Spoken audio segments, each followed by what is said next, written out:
Hello again, YouTube people.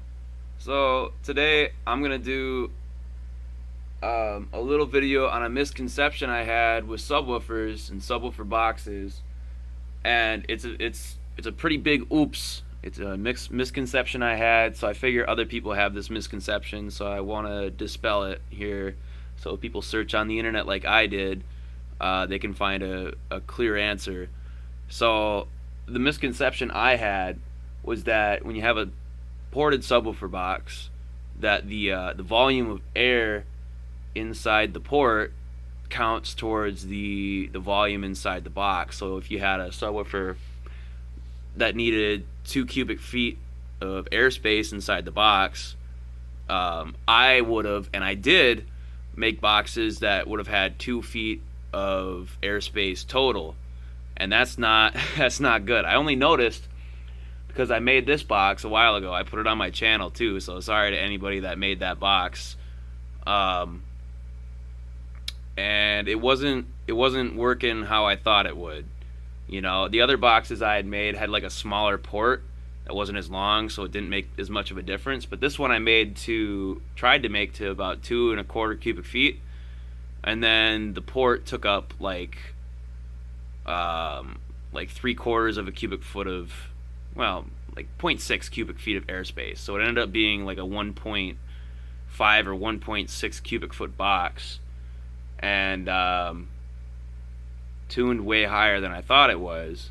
So the box I made ended up being too small for the subwoofer and tuned higher than I thought. I was aiming for about 33 hertz, ended up being tuned at like 43 hertz. So I want to demonstrate how this box turned out, and then I want to modify it, take the port out of the inside and turn it to an external port, and then compare. So since this box is tuned to, I think, about 43 hertz, I'm going to play a 43 hertz tone. We'll watch the subwoofer. Subwoofers around the tuning frequency seem to move less than other frequencies. Higher frequencies, since it's a higher frequency, they're not going to move as much, but once we go below the port tuning, you're going to see the subwoofer move a lot. It's basically free airing. See, it's not moving that much. That's 43 hertz. This is 53. Now I'll go down to like 35.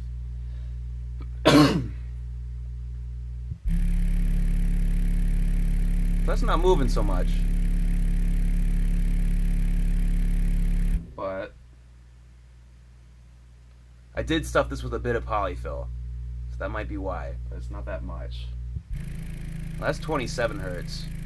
So I guess it's 30 hertz, 32, 33, 34, it's barely moving, 35, barely moving, 36, barely moving, 37, barely moving, 38, barely moving, 39, starting to move a little bit more.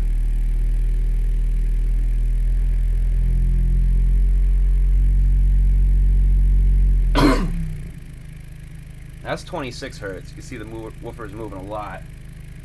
Same with 30 hertz.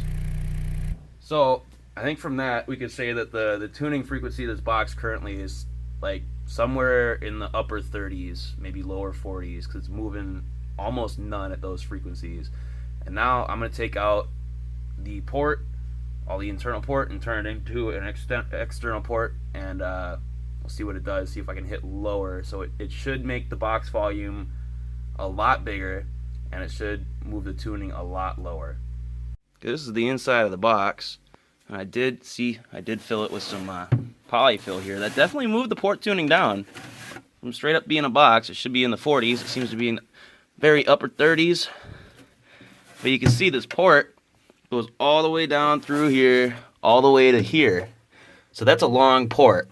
It's a very long port, and it's taking up a lot of airspace inside of here. So I'm going to knock that out and make it an external port. And there's my subwoofer. Alright, so I've got the port knocked out. That certainly made a lot of noise and a lot of mess. Kind of curious as to how it sounds with no port. Like a 1-inch or 3/4 inch port. Probably sounds horrible. But anyway, I'm thinking about how I'm going to fix port to this. I'm not really sure right now, but I'll find a way. Um, the volume air inside this box. Turned out I needed a 27-inch port to get the tuning that was 33 hertz, what I originally wanted. I'm going to stuff the polyfill back inside this box once it dries. Once all this glue dries. This is an ugly, ugly box now. And I gotta wait until this shit dries before I move it, because it's kind of not not the sturdiest design here, but I think it'll be good. I'll show you here. All right, so here it is. It's a funky looking box. It's kind of some shit. Like, definitely, but it should be tuned to 33 hertz now, and where it wasn't before, it was tuned to like 40. It might be tuned to like 30 now if I put the polyfill in it. So it should slam hella lows, and I'll test it out, and everybody can know for certain when they Google search, hey, does port air volume count in the total volume? No, it doesn't. I was wrong. Okay, so you can see the ports on the outside now. Woo, yeah. Now the air volume is more correct towards what I wanted it to begin with. It's tuned to about 30 hertz right now. So this is 45 hertz. You can see it's the woofer's moving a bit there. It's 39 hertz. The woofer seems to be moving a bit less. Now the woofer is just barely moving back and forth at 33 hertz. Now that's 29 hertz. The woofer's like not moving anymore. So that's about the tuning frequency. And now that's 24 hertz. You see the woofer's moving a lot. So that's unloading. Now that's 11 hertz just for fun.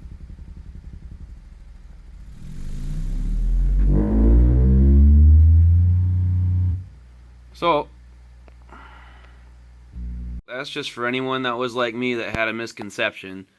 The port air volume does not at all count towards the chamber volume or like the total volume that you use for, like, if WinISD puts out you figure out that if you need a 2.5 cubic foot and you put your port inside the 2.5 cubic foot like I did, it's going to be all sorts of wrong. That's just something I wanted to clear up for anybody that was like me that had that misconception. So yep, hope that helped somebody. See you later.